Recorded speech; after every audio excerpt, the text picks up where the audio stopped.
Hey, you're listening to the C3 Network Podcast with Dan Holland. Our mission is to create a network of microchurches that are finding, teaching, and equipping people to be on mission. Our hope is that this encourages you. Be sure to leave us a review so you can help us share our message with more people who need to hear it. And now, Dan Holland. Why do some people change while others stay stuck? Same church, same Bible, same opportunities. Yet, one person grows stronger, wiser, freer, even more alive, while another slowly drifts, struggles, just dries up spiritually. You've seen it. Maybe you've lived it. Two people can hear the same message, sit in the same room, and respond completely differently. So what makes the difference? That's what this series is about. Welcome to Rooted. I'm Dan Holland, and over the next 12 episodes, we're going to talk honestly about how transformation actually happens. Not so much about behavior management. We're not trying harder or pretending better, but real transformation.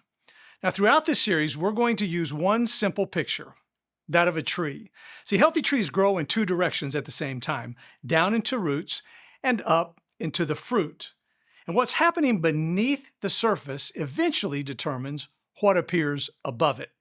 In fact, most people try to change their lives by fixing visible behavior, right? While ignoring invisible roots. We just try harder, we promise more, set goals, create rules, modify appearances, but Jesus didn't come to merely improve behavior. He came to transform lives from the inside out. And as I said, transformation is not completely about behavior management. Transformation starts and is sustained by how you think. You see, thoughts lead to actions, and actions lead to habits. Habits shape character, and character, well, that shapes destiny, which means the life you are becoming is already being formed right now from the roots up, and healthy roots produce healthy lives. And if the roots never develop properly, eventually you'll know, because testing, trouble, pressure, and persecution will expose the weakness. Nobody accidentally drifts into a strong life. Strong lives are cultivated. And who we are becoming is often connected to who and what we stay connected to. For example, Proverbs chapter 23, verse 7 says, "As a man thinks in his heart, so is he." That verse is both sobering and hopeful. Sobering because our thoughts are literally shaping us every day, whether we realize it or not. Hopeful because if the mind can be renewed, well, then life can change. We are literally what we think. And then Proverbs 4:23 says, "Guard your heart, for everything flows from it." And not some things, everything. What you say, what you do, how you react, where you go, everything flows downstream from what is happening internally. And that's either true or it's not. And finally, Romans chapter 12, verse 2 says, "Be transformed by the renewing of your mind." And I want you to notice the word transformed. Again, let me say, God isn't merely interested in behavior modification.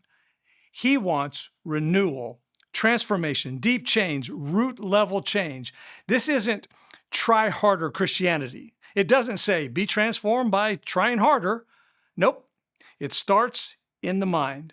All right, Psalm 1, verses 1 through 3 says, "Blessed is the one who does not walk in step with the wicked, or stand in the way that sinners take, or sit in the company of mockers, but whose delight is in the law of the Lord, and who meditates on his law day and night. That person is like a tree planted by streams of water, which yields its fruit in season, and whose leaf does not wither, whatever they do prospers." Notice the progression. Walk, stand, sit. See, nobody usually ends up spiritually stuck just overnight. It happens gradually. A thought becomes a step becomes a pattern. A pattern, that becomes a way of life. What we find out is that both growth and decay start with where you're planted. If you're trusting God, you become stable, nourished, fruitful, and alive. If you're planted near unhealthy influences, well, then eventually you just dry up. Whenever you first plant shrubs, you have to water them every day for several weeks. Then, every other day for several more weeks after that. Why? Because the roots are being established beneath the surface. Now, at first, you may not see much happening above ground, but something critical is happening beneath the surface. And if the roots never develop properly, eventually, well, heat, drought, or storms are going to expose the weakness. The same thing is true, and it happens spiritually. In fact, if someone says, I'm not growing spiritually, Jesus would probably diagnose the problem differently, I'm guessing, than we do.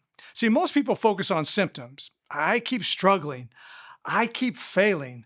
I feel distant from God. I just can't seem to change. But symptoms are not root causes. Jesus told a very interesting parable in Matthew 13, Mark 4, and Luke 8 about 4 kinds of soil. The seed in this story represented the Word of God, and the soils represented the condition of the heart. So hard soil just rejected the Word completely, and that was that. And at the other extreme, your good soil produces a crop. But then Jesus described 2 other conditions that are far more dangerous because they look alive at first. Okay, there's the rocky soil and the thorny soil. Let's talk about the rocky soil. It receives the word with joy, but the roots never go down deep. Now, these people are excited. They feel huge emotions, but when testing, trouble, pressure, or persecution comes, Jesus said, the plant withers because there are no deep roots holding it steady.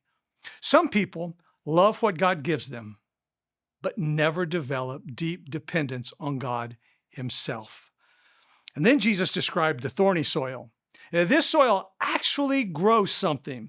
There are roots, there is life, but eventually the growth is choked out by, Jesus said, worries, riches, distractions, pleasures, ambition, and divided priorities.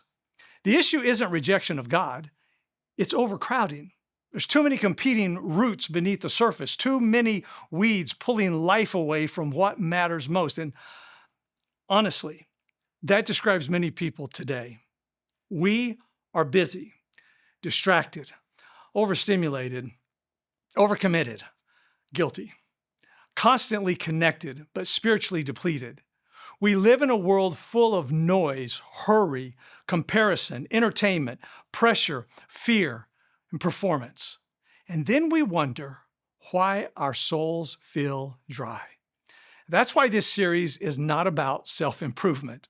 This is not try harder Christianity. Jesus didn't come merely to make bad people behave better. He came to bring dead things to life. Transformation isn't behavior management. Hope you're getting that. Real transformation happens from the inside, from the roots up. And next time, we'll go deeper beneath the surface and talk about identity, because you cannot consistently live differently until you understand who you really are. So here's one simple step this week. How about doing a root check? Slow down long enough to ask yourself, what am I consistently taking in? Is it feeding life into me or draining it? Then make one intentional adjustment, just one voice to add that you listen to, one unhealthy influence that you're going to reduce.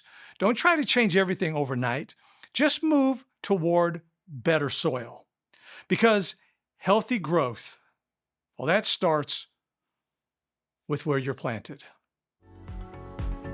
Thanks for tuning in. If you like this podcast, we post a new episode each week, so be sure to subscribe and leave us a review so you can help share our message. We'll see you next time.